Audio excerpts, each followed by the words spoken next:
નમસ્કાર મિત્રો, તમારું સ્વાગત છે મારી ચેનલ કિરણ લાઈફ સ્ટોરી પર। મિત્રો, આજે હું તમને એક પ્રેરણાદાયક વાર્તા કહેવાનું છું। આ વાર્તા, આ કહાનીનું નામ છે જેવું તમે વિચારશો એવા જ તમે બનશો।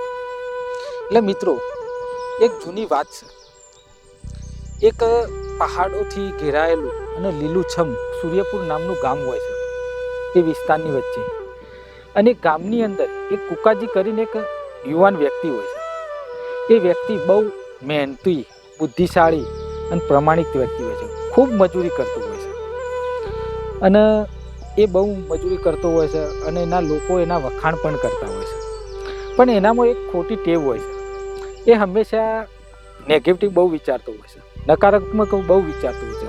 હંમેશા કોઈ પણ કાર્ય કરે એના મોરી એ નેગેટિવ જ વિચાર કરતો। મહેનતી હતો, બુદ્ધિશાળી હતો।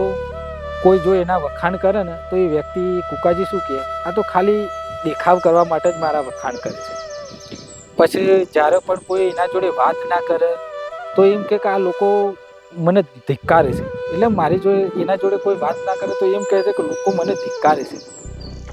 એના કારણે કુકાજી હંમેશા પેલા એ હતા, એના વિચારો પેલા એ હતા।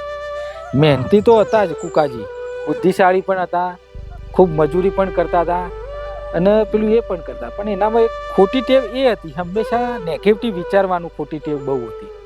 એટલે એ ગામની અંદર એક સ્પર્ધાનું આયોજન કરવામાં આવે છે, એક રમતનું આયોજન કરવામાં આવે છે। અને રમતની અંદર જે ગામના યુવાનો હોય છે એ લોકો બધા એ સ્પર્ધાની અંદર એમને નામ લખાવે છે। જેને પણ ભાગ લેવો હોય તો એ સ્પર્ધાની અંદર નામ લખાવે એ સ્પર્ધા માટે। તો કુકાજીએ છે ને એ સ્પર્ધામાં ભાગ લેવાનું ના પાડી દીધું, એટલે નામ જ ના લખાયું, કેમ કે એમને વિચારી લીધું કે હું હારી જ જવાનો છું। એટલે એના માટે એમની હિંમત જ ના થઈ નામ લખાવાનું। થોડા દિવસો થાય છે પછી કુકાજીનો એક મિત્ર મળે છે।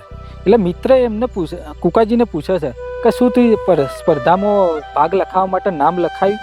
એટલે કુકોજી કહે છે ના, હું તો હારી જ જવાનો છું, પછી મારે નામ લખાવાનું ક્યાં આવે જ છે?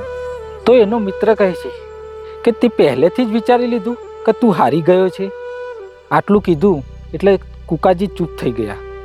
એ રાત્રે કુકાજી આખી રાત વિચારતા રહ્યા કે મેં મારા જીવનની અંદર ઘણી નાની મોટી એવી ભૂલો કરી છે કે જે મેં મારી વિચારસરણીના કારણે ગુમાવી દીધી હોય ને એવું એમને લાગતું હતું। એટલે આખી રાત એમને વિચાર કર્યો કે ખરેખર મેં ઘણી બધી ભૂલો કરી છે કે જે ભૂલો મારી વિચારસરણીના કારણે જ મેં ગુમાવી છે।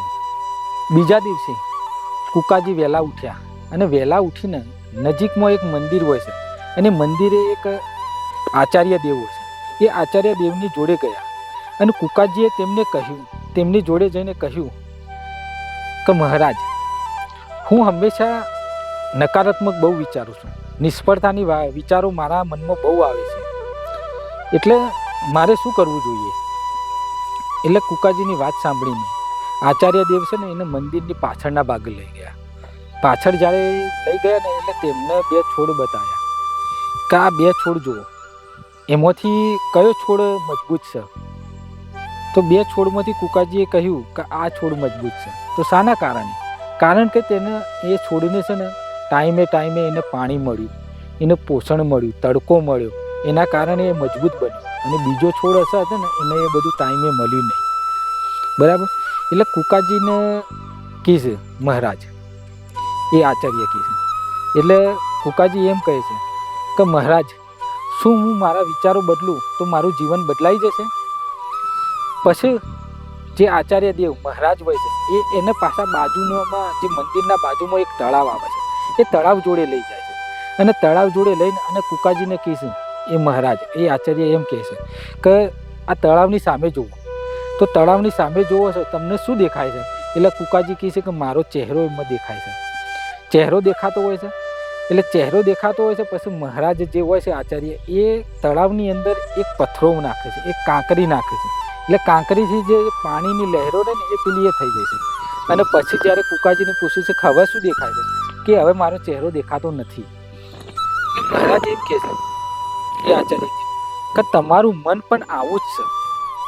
તમારા મનની અંદર અલગ અલગ જે લહેરો બધી આવતી હોય, નકારાત્મક વિચારસરણીઓ, નકારાત્મક તમારી જે વિચારો આવતા હોય જેના કારણે તમે હંમેશા નકારાત્મક વિચારી શકો છો, પોઝિટિવ તમારા વિચારો આવી જ ના શકે.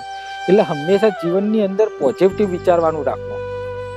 જો તમે તળાવની પઠમ જો તમે બીબ જોયું, જો એની અંદર પથ્થરો નાખવામાં આવ્યું એટલે તરત તમારો ચહેરો જતો રહ્યો, તમારું જે ચિત્ર હતું એ જતું રહ્યું.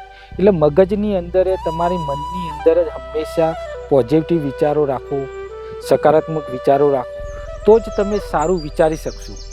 તમે પહેલેથી જ જો તમે નકારાત્મક વિચારશો, નેગેટિવ વિચારશો, તો તમે હંમેશા સારું નહીં વિચારી શકો. એટલે તમે ખરાબ જ કાર્ય કરવાના. એટલે કુકાજીને આ વાત એમના મનમાં ઉતરી ગઈ. મિત્રો, હવે કુકાજી વિચારવા માંડ્યા. એ પોતાના ઘરે આવી ગયા. ઘરે આવીને હવે વિચારવા માંડ્યા. હવે પોતાની વિચારસરણી મહારાજને મળ્યા પછી એમને બદલવા માંડી. રાગે રાગે ધીરે ધીરે હવે નેગેટિવ વિચાર આવતો તો એરા પોતાનો વિચાર જ આખો પોઝિટિવમાં બદલવાની કોશિશ કરતા. એમ કરતાં કરતાં એમનું આખું જીવન રાગે રાગે જે એમના વિચારો ચેન્જ થવા લાગ્યા. ફરીથી પછી ગામમાં એક સ્પર્ધાનું આયોજન થયું અને સ્પર્ધાની આયોજનની અંદર કુકાજી ડર્યા વગર, કોઈ ડર રાખ્યા વગર એ સ્પર્ધામાં એમને ભાગ લેવા માટે નિર્ણય કર્યો અને પોતાનું નામ લખાવ્યું. નામ લખાવ્યા પછી આત્મવિશ્વાસ સાથે જ્યારે સ્પર્ધાનો દિવસ આવ્યો તો એ દિવસે એમને છે ને સ્પર્ધામાં ઉતર્યા. ડર વગર પોતાના આત્મવિશ્વાસ સાથે કુકાજી એ સ્પર્ધામાં ઉતર્યા. ટોપ લિસ્ટની અંદર જ્યારે રિઝલ્ટ જાહેર થયું, પરિણામ, તો ટોપ લિસ્ટ જે સ્પર્ધાની અંદર જે ટોપ રમતવીરો હોય એની અંદર કુકાજીનું નામ આવ્યું. એટલે એમને સન્માન મળ્યું, એમને ઇનામ મળ્યું. એટલે એનાથી શું થયું? કુકાજીનો ડર જતો રહ્યો. શાના કારણે? કે મહારાજ જે ગુરુદેવ હતા, જે એમને વાત કરી એ વાતથી રાગે રાગે કુકાજીએ પોતાના જે મનના વિચારો છે ને એ બદલવાની એમને કોશિશ કરી. હંમેશા ખરાબ વિચારો, નેગેટિવ વિચારોને દૂર કરવાની એમને રાગે રાગે ધીરે ધીરે કોશિશ કરી. જેના કારણે એમનો ડર જતો રહ્યો, એમનો આત્મવિશ્વાસ વધ્યો.